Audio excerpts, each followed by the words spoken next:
hoje, dando início à nossa nova temporada de podcasts no canal da Farmafórmula Brasil, nós temos a honra de convidar o Dr. Júlio Maia para falar sobre a história da Farmafórmula. Como ele sonhou tudo isso que está acontecendo hoje, esse império que foi construído da farmácia de manipulação no Brasil. Doutor, é uma satisfação estar iniciando o canal com o senhor. É uma honra trabalhar com o senhor também. E, apesar de saber da história, a gente precisa contar para todo mundo como foi que tudo isso começou. Queria que o senhor falasse um pouco para a gente como foi o sonho do senhor de construir a Farmafórmula e o início de toda essa história que a gente já vai chegar em 42 anos de Farmafórmula. Eu quero lhe dizer que é uma honra também tê-la trabalhando conosco e saber que a gente pode iniciar hoje esse nosso trabalho com podcast. Eu acho que esse vai ser o primeiro de muitos. A Farmafórmula, na verdade, a minha formação inicial, eu sempre trabalhava com farmácia hospitalar. Eu fui para São Paulo estagiar na Santa Casa do Misericórdia e já na Santa Casa eu tive alguns insights na área de farmacotécnica lá na própria Santa Casa. E o nosso orientador, que era o professor Aleixo Prates, aqui da Universidade Federal, me falou sobre a existência de uma farmácia de manipulação em Buenos Aires, por sinal a maior da América Latina, que era na La Caja Florida, que era a Farmácia Florida, e perguntou se eu queria estagiar lá. E fomos eu e uma sócia, depois virou sócia minha, era colega de hospital, para lá estagiar na Farmácia Florida. Quando nós voltamos para o Brasil, a gente já voltou com essa ideia de abrir uma farmácia de manipulação. Eu já tinha uma drogaria, chamava-se Farmácia Tirol na época. E no quartinho da secretária lá de casa, nós resolvemos montar a manipulação. Naquela época, não existia nenhuma legislação, nenhuma RDC sobre farmácia de manipulação. Então, nós começamos nesse quartinho, com uma mesa de fórmica daquelas que aumentam e diminuem. Numa viagem a São Paulo, o professor Aleixo trouxe debaixo do braço uma caixa com as matérias-primas que a gente havia garimpado junto aos 5 dermatologistas que existiam em Natal, e foi aí que a gente começou paulatinamente o trabalho da Farmafórmula. Eu lhe confesso que a gente passou um ano fazendo uma fórmula por dia. E nós, daí, então não tinha o nome de Farmafórmula ainda, né? A gente ainda garimpando, a coisa começou a melhorar um pouco, porque a gente começou a expandir mais a divulgação da empresa. E quando nós resolvemos sair desse quartinho e alugar uma sala num centro odontomédico, aí ela tomou o nome. Nós criamos o nome Farmafórmula, né? Registramos esse nome na época e daí começou a nossa história. Doutor, e como era o mercado de farmácias de manipulação no Brasil naquela época, em 1983, quando o senhor pensou em fundar a Farmafórmula? Era um mercado muito complicado, muito difícil, porque não existia legislação. Cada farmácia de manipulação ela tentava, de alguma forma, sobreviver com conhecimentos furando a fila, né? Não existia a divulgação que a gente tem hoje dos trabalhos científicos, não existia Google, não existia nada disso que facilita a vida da gente. Eu lembro bem que naquela época, as pessoas, para as fórmulas não serem compiladas, datilografavam em letra vermelha, porque na época a Xerox não pegava a letra vermelha e ficava difícil você pegar as suas fórmulas. Então, assim, era um trabalho muito árduo, a gente mandava buscar fórmulas para os amigos. Era um trabalho realmente diferente do que a gente faz hoje, quando a gente tem um manancial, tem inteligência artificial, inclusive, né? Então a coisa mudou completamente. Então talvez esses daí tenham sido os principais desafios que o senhor enfrentou no início, né? Da trajetória, assim, não ter esse aporte técnico que hoje em dia a gente tem, a tecnologia que existe hoje, né? Doutora, se hoje a gente leva para os médicos as sugestões, naquela época os médicos sugeriam que a gente fizesse as coisas. Então, com o tempo, a gente foi invertendo, né, com o conhecimento, com a criação da Associação Brasileira, a Farmag, e aí nós fomos desenvolvendo um trabalho completamente diferente e hoje em dia a gente leva essas novidades para o médico. Completamente invertida a situação do passado. E na história da Farmafórmula, quando foi que o senhor percebeu que a Farmafórmula havia se consolidado no mercado? Que esse daqui era o negócio que o senhor ia levar para a sua vida? Foi quando a gente começou a sair da dermatologia e começou a trabalhar também com outras áreas. A gente passou a trabalhar com a geriatria, com a cardiologia, e aí a gente viu que a amplitude de mercado era muito grande e realmente isso foi acontecendo. Os médicos não conheciam absolutamente nada. Em Natal nós fizemos esse trabalho, inicialmente, e foi um desafio grande, mas por outro lado foi como a gente começou a crescer. Hoje a gente sabe que a Farmafórmula tem mais de 160 unidades em todo o país. Quando foi que o senhor percebeu que o seu negócio estava tão grande a ponto de se tornar uma marca franqueada? Milessa, a nossa farmácia, ela veio crescendo com o tempo. Depois de 15 anos, a gente resolveu abrir as franquias. Nossa primeira franquia foi em Fortaleza. Pelo fato de eu já ser professor e minha tese de mestrado ter sido num assunto muito difícil, de pouco conhecimento no Brasil, que era a distribuição de medicamentos por dose unitária em hospitais, eu conhecia já pessoas em todos os estados brasileiros que eu ministrava aula nesses hospitais. Então, isso facilitou muito, né, a confiança das pessoas na minha pessoa e a gente poder fazer com que a farmácia cresceu. E nós mantivemos essa sociedade até o ano 2007, que foi quando houve uma cisão, e aí eu fiquei sozinho. Na época eu tinha 28 franquias, né, e aí a gente começou a trabalhar e viu que a gente tinha um potencial muito grande pela frente. A gente sabe que cada dia existe inovação, existe revolução em todos os setores, né? O que é que o senhor acha que foi tão impactante dentro do setor magistral nesse sentido? Qual foi o marco que o senhor acha que fez com que a gente percebesse que a gente precisava pensar fora da caixa, começar a pensar a farmácia de manipulação de uma forma diferente? Existiu alguma situação ou as coisas foram acontecendo aos poucos? Sem dúvida nenhuma, a informática. Quando surgiu a informática, porque não existia nada disso. Nós temos aqui no nosso museu, nosso primeiro livro de registro, tudo manual, rótulos a gente fazia com a mão.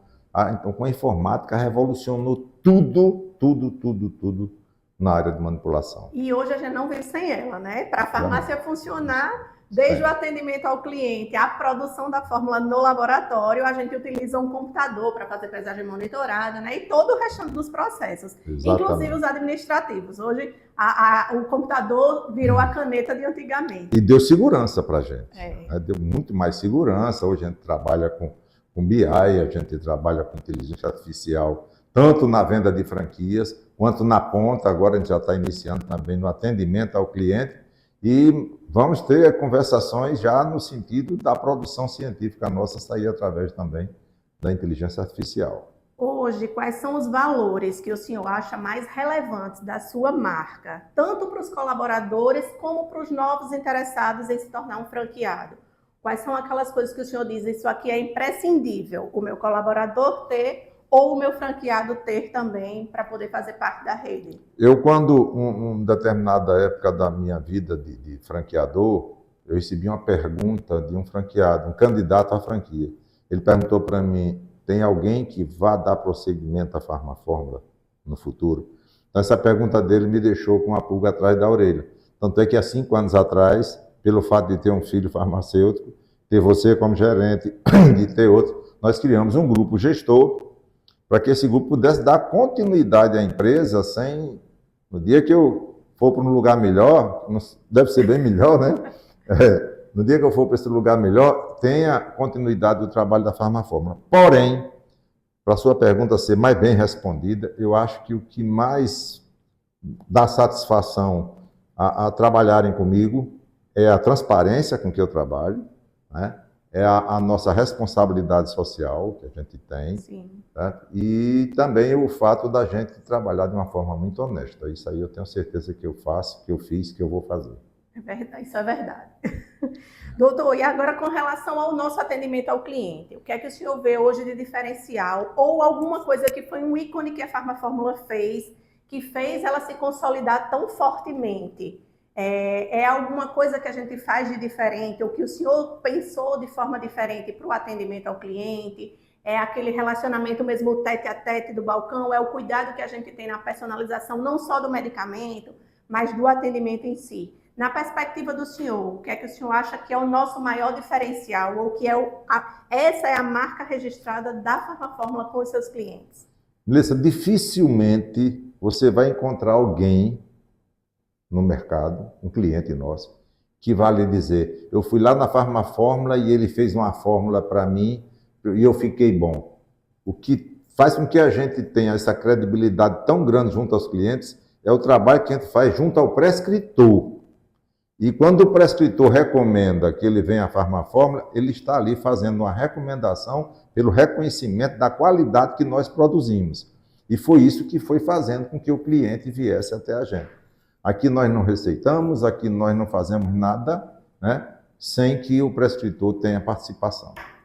Hoje, quem é o principal público enquanto cliente da Farmafórmula e o que é que o senhor percebeu de evolução nesse público, né? Nas pessoas que são clientes da Farmafórmula? As pessoas, hoje o nosso público é ABC, né? Tá bom porque ele lembra. Inclusive PET. Inclusive. Mas o que mais faz com que isso aconteça é justamente o público ser mais cobrador. Hoje em dia eles cobram muito, E também, Melissa, muita coisa aconteceu nos últimos anos. Você não ouvia falar anos atrás de um paciente ter problema de alergia. Você não ouvia, era raro alguém chegar aqui com alergia. Você não ouvia o paciente dizer que ele tinha problema com o glúten. Então, as coisas começaram a acontecer. A gente começou a ter que fazer trabalhos diferenciados, trabalhar com cápsulas. Teve que se adaptar, Teve né? que se adaptar. Então, o mercado faz com que a gente fique sempre em constante adaptação. Você sabe que hoje as patologias são muito diferenciadas e isso traz para a gente um bom posicionamento no mercado. E hoje a Farmafórmula consolidada como a maior rede de farmácias de manipulação no Brasil, o que a gente quer saber é quais são os princípios que o senhor utiliza na escolha de um novo franqueado, daquela pessoa que vai levar a marca que o senhor criou para o resto do Brasil? Nós temos um modelo de captação, de recrutamento de franqueados, obviamente com inteligência artificial, onde a conversa inicial tem um filtro, e esse filtro é justamente dentro dos preceitos que a gente gostaria de ter um franqueado na empresa. Quando o franqueado passa por esse filtro, ou seja, quando a gente sabe da formação profissional dele, se na cidade dele já tem ou não uma franquia nossa, se ele tem capital para poder empreender, se as intenções dele são realmente voltadas para aquilo que a gente pensa, aí é quando a gente entra na conversa com os nossos franqueados e a partir daí é que a gente fecha ou não, né, a contratação de uma franquia. E hoje, quais são os maiores desafios que o senhor, enquanto franqueador, vê tanto no nosso mercado como no segmento de franquias? Eu tô vendo que a concorrência cada dia está mais acirrada no mercado. Não existia modelos de franquia em farmácia de manipulação. Nós fomos quase que pioneiros, fomos a segunda, terceira no Brasil. E hoje nós somos a primeira franqueadora, né? O maior número de franqueados somos nós que temos. Mas os desafios que eu vejo hoje em dia, Melissa, é que a gente vai ter que ultrapassar fronteiras, sabe? A gente vai ter que sair da caixinha, como diz você, e vai ter que ir lá para fora. Eu acho que vai ter que ser esse modelo, a gente vai ter que reestudar essas coisas. Tem muita ligação ainda com a legislação, né? Então, um grande impeditivo, né? É o grande impeditivo. Então, a gente vai ter que ver o que é que pode fazer, porque a gente quer crescer. E hoje, como a Farmafórmula está se preparando para o futuro com relação à saúde e bem-estar, tanto dos seus colaboradores como dos seus clientes? Pois é, isso aí é uma preocupação nossa, que vem de muito tempo. A gente já tentou fazer alguns modelos diferentes, inclusive de carga de trabalho, de como desenvolver os trabalhos dentro da empresa. A gente não conseguiu implementar tudo, né? Nem tampouco o modelo que a pandemia, né, permitia de se fazer um trabalho de home care. Aqui a gente tem que ver o paciente, tem que conversar com o paciente. Está havendo uma mudança no mercado muito perigosa, que hoje nós temos franqueados, por exemplo, e até a gente aqui que tem muito mais clientes através do WhatsApp do que o presencial. Então, isso preocupa a gente, porque a gente sabe que a orientação farmacêutica, a orientação da prescrição, né, a análise do perfil farmacológico daquela receita, é muito importante quando a gente passa isso para o cliente. E agora está ficando mais difícil. Pela nossa conversa aqui, dá para ver que o senhor é muito antenado com as tecnologias, né? E pelo nosso dia a dia, a gente vê o quanto isso já está inserido dentro da Farmafórmula. O senhor já citou IA, já citou BI. Então, assim, o senhor sempre tenta trazer o que há de mais moderno, não só no mercado magistral, mas também no sistema de gerenciamento de empresas e de atendimento ao cliente como um todo para dentro da Farmafórmula, né? E eu acredito que assim como o senhor também faça para a parte de produção nos laboratórios. Você pergunta isso porque você faz parte desse sistema, né? Você faz parte desses estudos, da participação junto aos órgãos tipo SEBRAE, você sempre participa, nosso grupo gestor precisa estar atento a isso aí, e a gente sempre incentiva esse lado, porque se você não tiver hoje um network muito aguçado, né? Eu fui perguntado recentemente pelo presidente da Consulfarma, que é o maior evento que nós temos no Brasil, ele me pediu um vídeo e eu disse para ele que são 3 fatores que nos levam a ir para um evento daquele tamanho. Primeiro, o network, onde você consegue conversar com o Brasil inteiro. Segundo, pela opção de palestras que são muito grandes, de muitos cursos, então você tem um manancial de conhecimentos muito bom. Mas principalmente pela feira de negócios, sim, onde você tem hoje inúmeros fornecedores tentando buscar lá fora o que existe de mais moderno no mundo para trazer aqui para dentro. É por isso que a gente fica doido para sair da caixinha e ir para fora também. E para encerrar o nosso podcast, apesar de estar muito bom, né, doutor, saber cada vez mais detalhes da história, a gente quer saber, assim, se o senhor pudesse voltar no tempo, qual conselho o senhor se daria lá quando o senhor começou? O que é que o senhor talvez fizesse de diferente? Ou que o senhor dissesse, Júlio, não deixe de fazer isso porque isso vai dar certo? Sem nenhuma demagogia. Eu ia dizer para mim, contrata essa equipe que você tem hoje. Entendeu? Porque aí eu tenho certeza que eu cresceria muito mais. É porque a minha equipe hoje é uma equipe que já está com toda a missão da empresa na cabeça, a equipe já sabe tudo que a gente pensa, a equipe que a gente tem hoje já faz as coisas dentro da sistemática pensada, não só por mim, mas pelo contexto Farmafórmula. Quero agradecer ao doutor Júlio por este primeiro momento, né, a abertura aqui do nosso podcast, no nosso canal do YouTube. Se você não segue o nosso canal, clica aqui para seguir já.